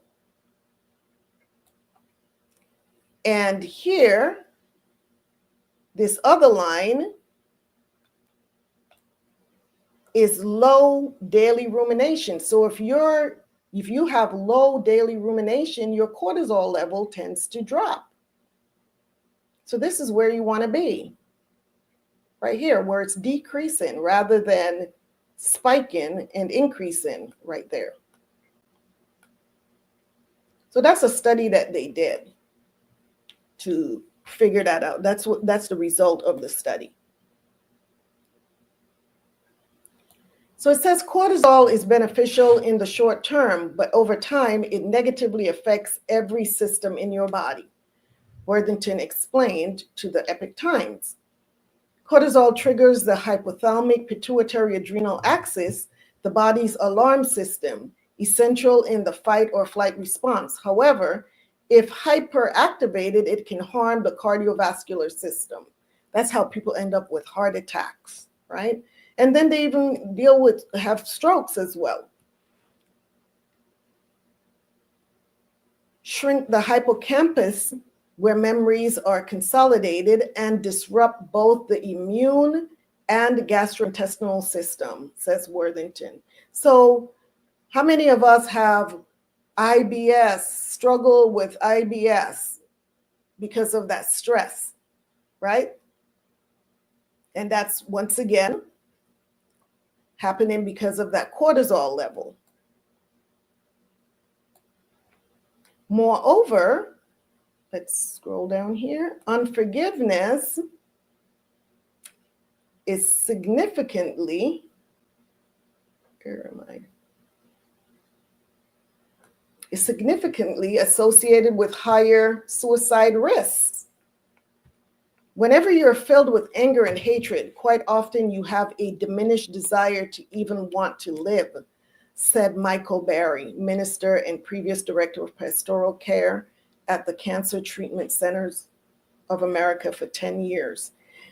And I saw this a lot, having worked in mental health, having worked in mental institutions. So that is absolutely true. The mental shift of embracing forgiveness rather than holding on to a grudge also profoundly influences our physical health.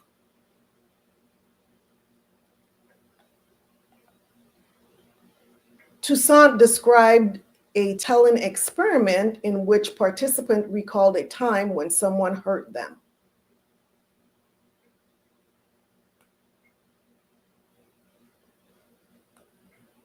When recounting a painful experience, you feel a knot in your stomach, your mouth gets cottony, and you start to sweat a little bit, said Toussaint. Although imagined, your brain cannot differentiate and your body relives the stressful experience. Participants with forgiving thoughts didn't have a strong reaction. Their heart rate, blood pressure, and brow muscle tension were lower and more relaxed. Forgiveness prevented them from reacting to hurtful experiences, giving them a muted or buffered stress response. So in this study, it shows that forgiveness buffers physical stress responses.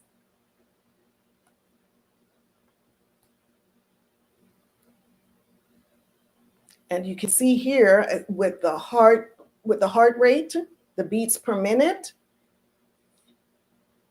and the blood pressure changes.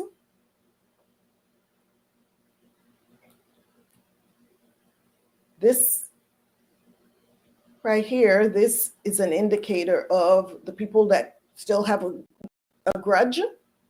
And you see how high the heartbeats per minute are in comparison to the people with forgiveness down here. And it's the same thing with the blood pressure. Here on the top, the spikes in blood pressure are the people who are dealing with unforgiveness. And here, those that are forgiven. So you want to keep your blood pressure and heart rate lowered. And unforgiveness surely doesn't do that.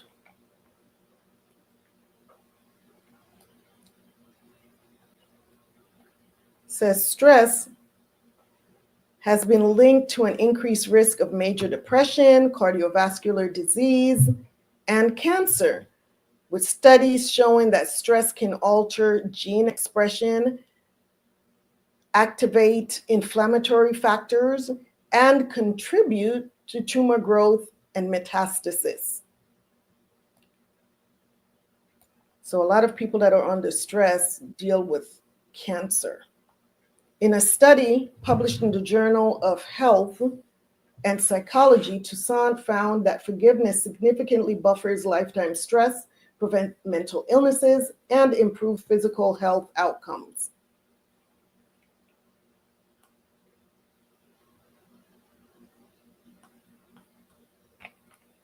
And here's another graph. And this just goes over how forgiveness buffers the mental health symptoms. And I'm trying to see the lines here. People with low forgiveness, this line, let me find it right here. This line shows the people with low forgiveness. And it shows that their mental health symptoms increases. Right here. That's spiking. And then this line is moderate unforgiveness. And it's just a little bit lower than those who have low forgiveness. And here is where you want to be, right? This is the line where we want to be with high forgiveness. Notice your stress level is low, your mental health symptoms are very low, and that's where we want to be. So according to Toussaint, and when we say mental health, we're talking about depression and anxiety, stress. According to Toussaint, forgiving individuals tend to employ more effective coping styles for life stressors. They often have a more adaptive repertoire of coping strategies, frequently using problem-focused approaches. The director of Stanford's Forgiveness Project, Fred Luskin, explained to the Epoch Times that the most important impact of forgiveness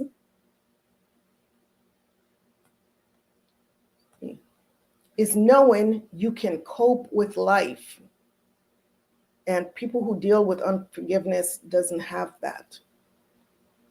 In the face of adversity or unfair treatment, you can let go of the past, right your ship, and move forward with greater confidence, he said. By letting go of negative emotions like resentment and fear, individuals gain positive ones such as kindness, love, and compassion, which confer their own health benefits.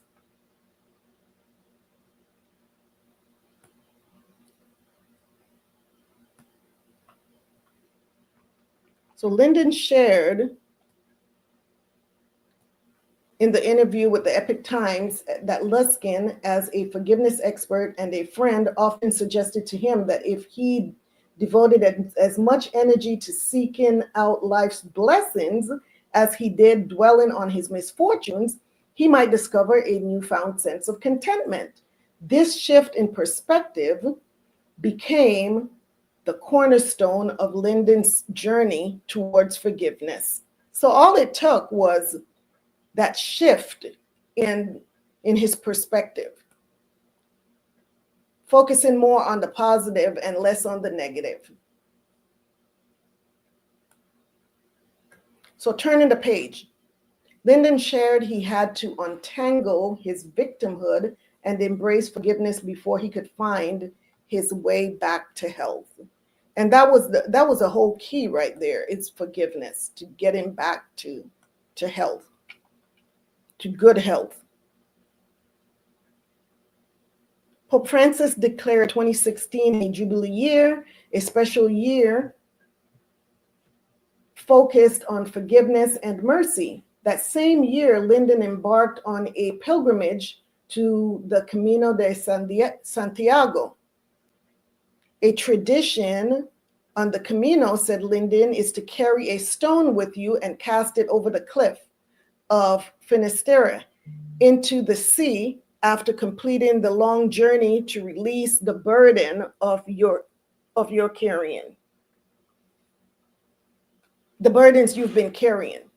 Every step along the way, Lyndon thought about his life, past mistakes, and his inability to forgive, and let it all go, he said.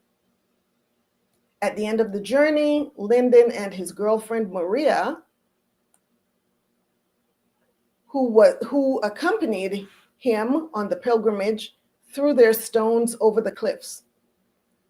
And we made declarations of intention about our future, he said.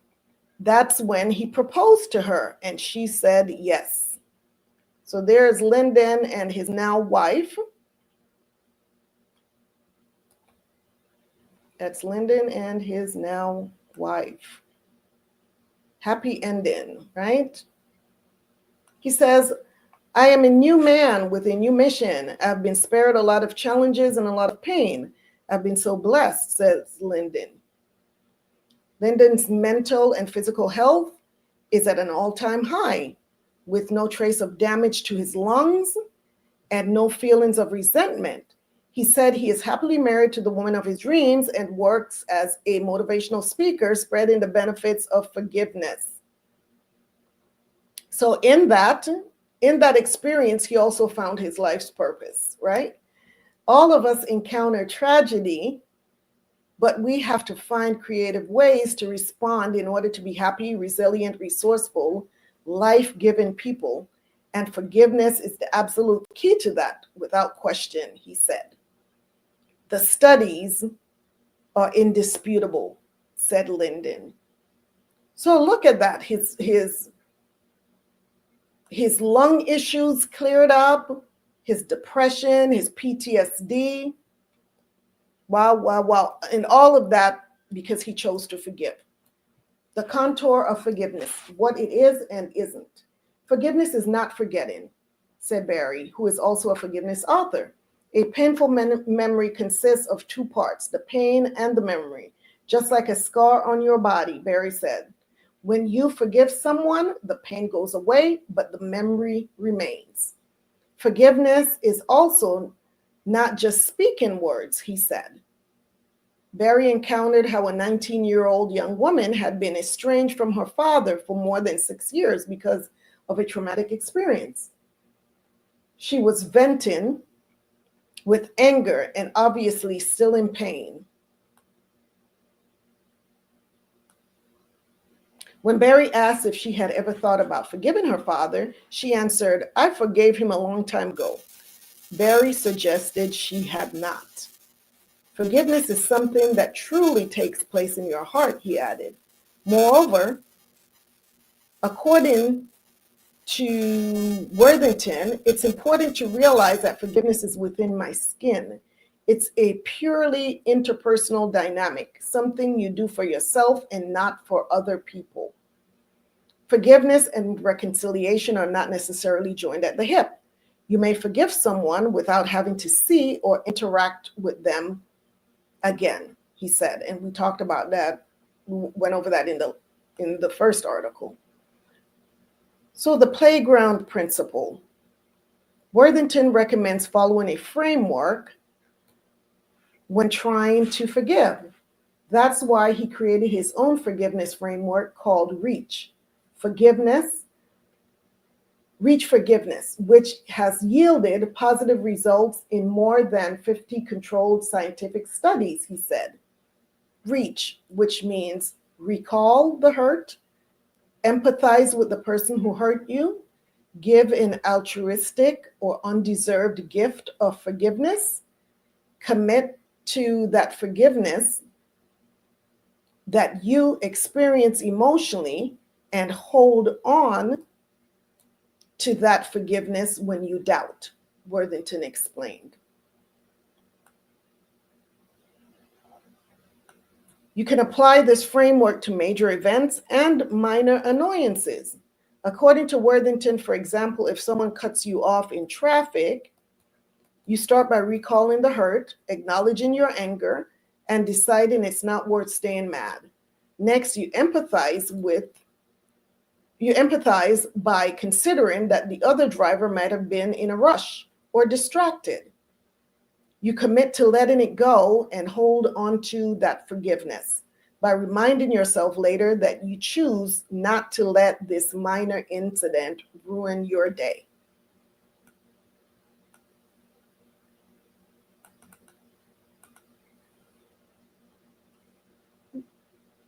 A little bit too fast there. Go up just a little bit more.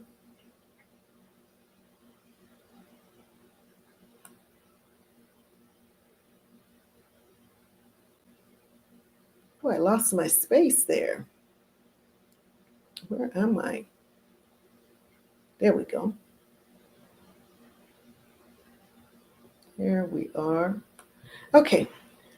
Let's get advice starting with something small and with people close to you, such as your life partner. Focus on people who matter and rehearse. Sit for 2 minutes and practice what you might say to somebody. Experiment with it, he said. The most important thing is the intention to forgive. Forgiveness is the last stop on the train of healing, said Luskin. Although teachable and valuable, the specific methods are supplementary. According to Luskin, he referred to Viktor Frankl, a Holocaust survivor, who famously said, "Those who have a why to live can bear with almost any how."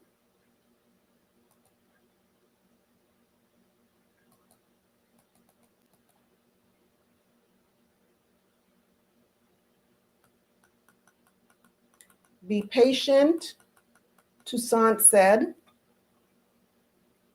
He added that you can incorporate common experiences to foster mindfulness. He recommends prayerfulness, meditation, deep breathing, peaceful imagery, or spending time in nature.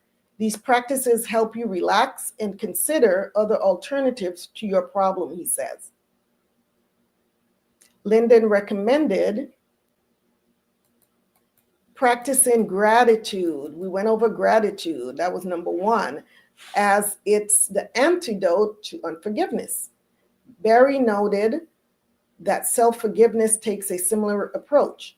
First, one should make a conscious decision to forgive. Next, accept the wrongdoing committed, then show repentance by being willing to correct past actions or behavior. In the third step, which he calls gaining wisdom, ask yourself, what can I take away from my mistake? And that's important. It's that part where he talks about not repeating the same behaviors, right? Repentance means walking away from it. So Lyndon suggests we visualize a playground. Imagine a little kid dangling on the monkey bars. Many of us live life like that child, said Lyndon, stuck in the middle, unable to move forward or let go.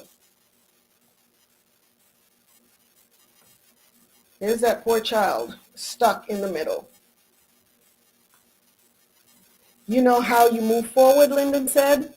You got to reach toward the future. You got to grab the next bar, and at the same time, you got to let go of the one behind you. And that's the key.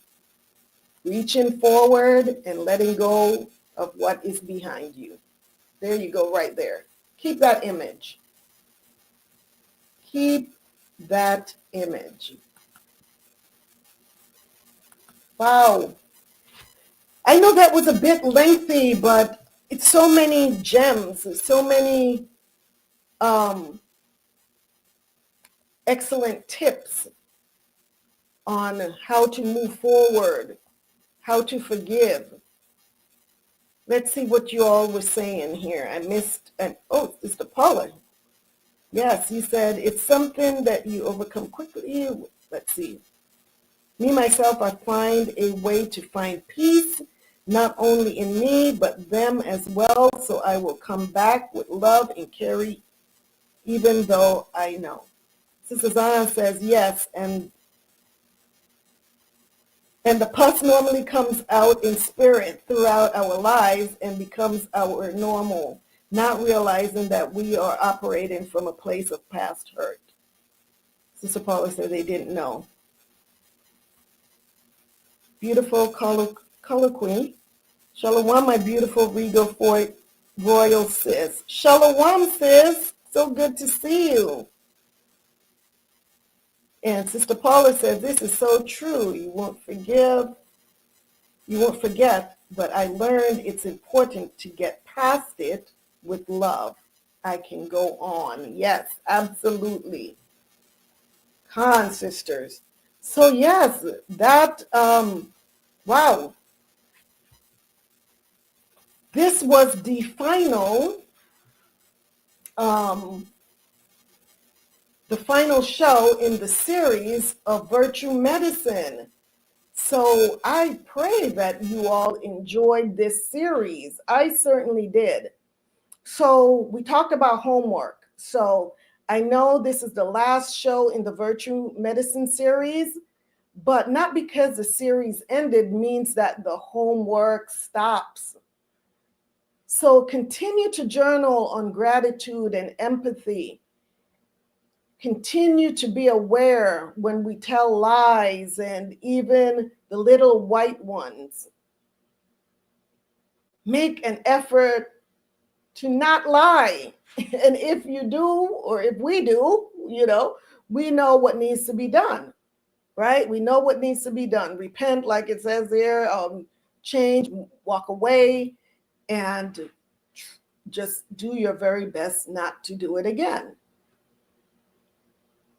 So, like I said, although this is the last in the series, the Virtue Medicine series, we still have more homework. We have to add one more step to all about the fun list of things to do at home. So your new and ongoing homework is to make a list of everyone that you know in your heart that you haven't forgiven, and utilize the tips that you learned tonight to guide you through forgiving them and yourself. Be honest about the grudges that you're holding on to, and start letting go. Start letting go. Finally, realize that forgiveness is a journey. Be sure to monitor how your mental, emotional, and physical state, how you're improving there. And no matter how slight the improvement, one way could be monitoring your blood pressure if you deal with high blood pressure, monitoring your sleep pattern and your mood on a daily basis, Every little inch towards your goal is a success and a step closer to your goal, which is forgiveness. Sister Zion says forgiveness is truly a requirement. You can't live holy and healthy without it. Absolutely. It's necessary. It really is necessary. There's no getting around it. None. No getting around it. Forgiveness. And there were just so many reasons tonight why it's a must. It's not an option. It's a must. All right. So that's where we are at. The series has ended. You know, the month has basically come to an end. We have another week. But when we meet next time, if it's the Most High's will, we'll be in a whole other month. We'll be in December. So next week's show and next month's theme are still kind of up in the air. I'm still not sure yet where I am going next week and next month. It will come to me. It will come to me. The Holy Spirit, I know, is going to reveal to me where we go next month. And I'm actually looking forward to that. I'm looking forward to it. But as of tonight, I do not have a theme for next month or a title for next week's show. So with that I say, I hope that you found the information that was presented tonight useful.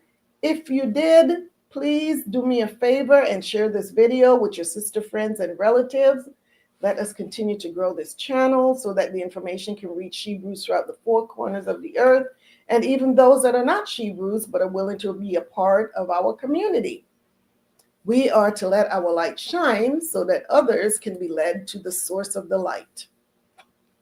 So I want to thank you. I love you so much, and I appreciate you taking time out of your very busy schedule to have tea and conversation with me. We went over just a little bit tonight, and I know Monday is right around the corner for those of you that have to be at work tomorrow.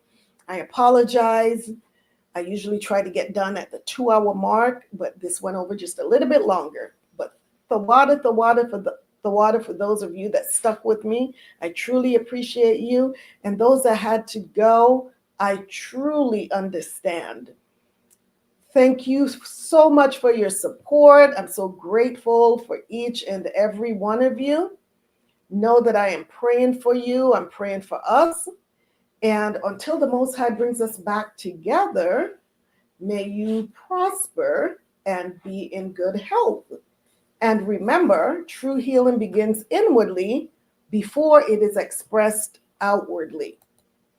I am your hostess, Qala Yakachaa, a voice of reasoning and justice. Have a blessed night and a blessed week. And Feast of Dedication. Shalom, family. Shalom. I love you all. AHAYAH.